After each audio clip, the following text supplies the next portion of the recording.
In 1324, a king rode into Cairo with so much gold in his caravan that he single-handedly crashed the region's economy. Prices didn't recover for over a decade. He wasn't European. He wasn't a myth. He was the ruler of an African empire richer than almost anything in the medieval world. And if you've never heard his name, that's not an accident. It's the entire problem this video is about to unpack. Here's the uncomfortable starting point. Most of what gets called history was written by the winners. Conquerors wrote the record of the conquered. Enslavers wrote the record of the enslaved. Colonial officials wrote the record of the colonized. That doesn't make every historical document worthless, but it does mean a huge amount of what we think we know about Black history was filtered through people who benefited from the story being incomplete.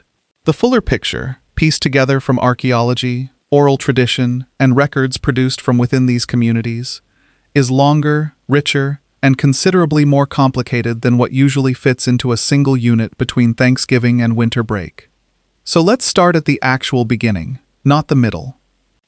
Every human being alive today, regardless of appearance or geography, traces their ancestry back to Africa. That's not a metaphor or a talking point. It's the settled consensus of genetics, paleoanthropology, and archaeology. Which means Black history isn't a chapter inserted into a larger human story. It's the opening chapter of all human history. For most of the last 100,000 years, African societies took an almost incomprehensible range of forms. Hunter-gatherer communities like the San of southern Africa, with traditions stretching back tens of thousands of years, and agricultural societies across the Sahel, developing sophisticated land and livestock management long before any outside contact. And starting around 3,000 years ago, something happened that most world history classes barely mention. Empires. Real, massive, wealthy states, whose scale genuinely stunned European visitors centuries later.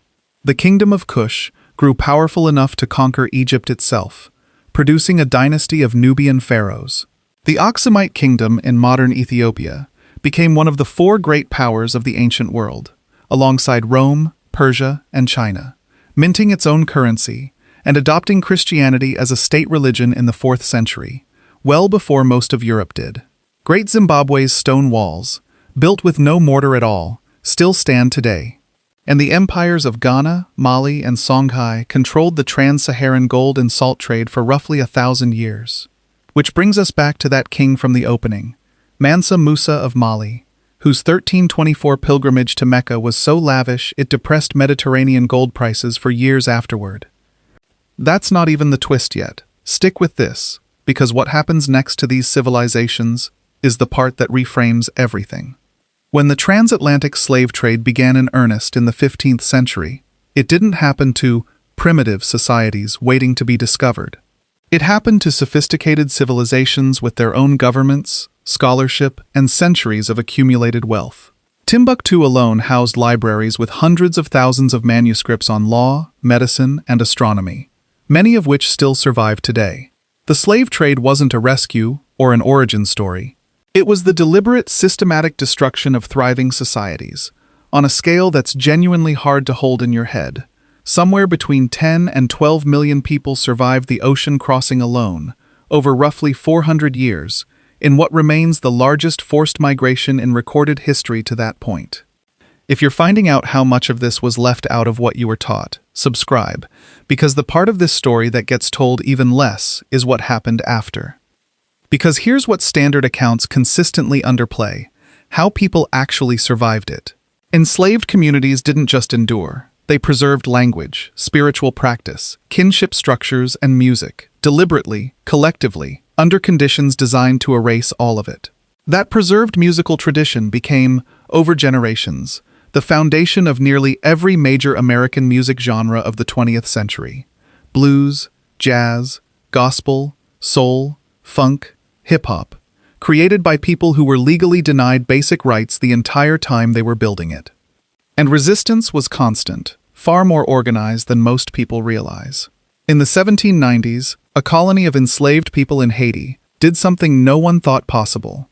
They defeated Napoleon's army and founded the first free Black republic in the Western Hemisphere. The response? decades of economic isolation from the world's slaveholding powers, and France extracting the modern equivalent of tens of billions of dollars from Haiti in reparations, payments Haiti was still making until 1947. After formal abolition, there was a brief window, Reconstruction, where Black Americans voted, held office, built institutions, and showed exactly what political equality could look like. That window didn't close because it failed. It was violently, deliberately dismantled, replaced by nearly a century of legal segregation. And even inside that system, Black communities built HBCUs that trained generations of doctors and lawyers, when nearly every other door was shut. The Harlem Renaissance produced a literary and artistic movement defining Black identity entirely on its own terms. Frederick Douglass, Ida B. Wells, and W.E.B. Du Bois weren't minor footnotes. They were among the sharpest political minds of their eras, full stop. The 20th century brought transformation on two continents at once. The civil rights movement wasn't simply an appeal to American conscience that succeeded because the country came around. It was strategically disciplined organizing, sustained by ordinary people absorbing real violence and risk, deliberately designed to make injustice visible on a global stage during the Cold War. At the same time, across Africa, decolonization turned a handful of independent nations in 1945 into dozens by 1970, led by thinkers like Kwame Nkrumah and Julius Nyerere, engaging with questions of identity and statehood on a genuinely sophisticated level. In South Africa, apartheid held for nearly 50 years, until Nelson Mandela walked free after 27 years in prison and was elected president in 1994, a transition that defied nearly every prediction of the violence that was supposed to follow. None of this is a side story, and none of it is finished. Black communities from Brazil to Britain to the Caribbean carry distinct histories while sharing certain threads, including a global cultural influence in music, film, and art that's almost unmatched, built by a community that spent most of its history excluded from formal power entirely. And here's what gets lost most often when this story gets compressed: the specific role of Black women, who are too often folded into the background of a story that ran on their labor. Harriet Tubman made roughly 19 missions back into slave territory. Fannie Lou Hamer and Diane Nash carried organizational weight the spotlight rarely credited them for. And the religious traditions born from all of this, Vodou, Candomblé, the Black Church itself, weren't compromises. They were sophisticated theological creations that encoded resistance and preserved culture at the same time. So what was this history actually? It was ancient before it was anything else. Wealthy and scholarly before it was targeted.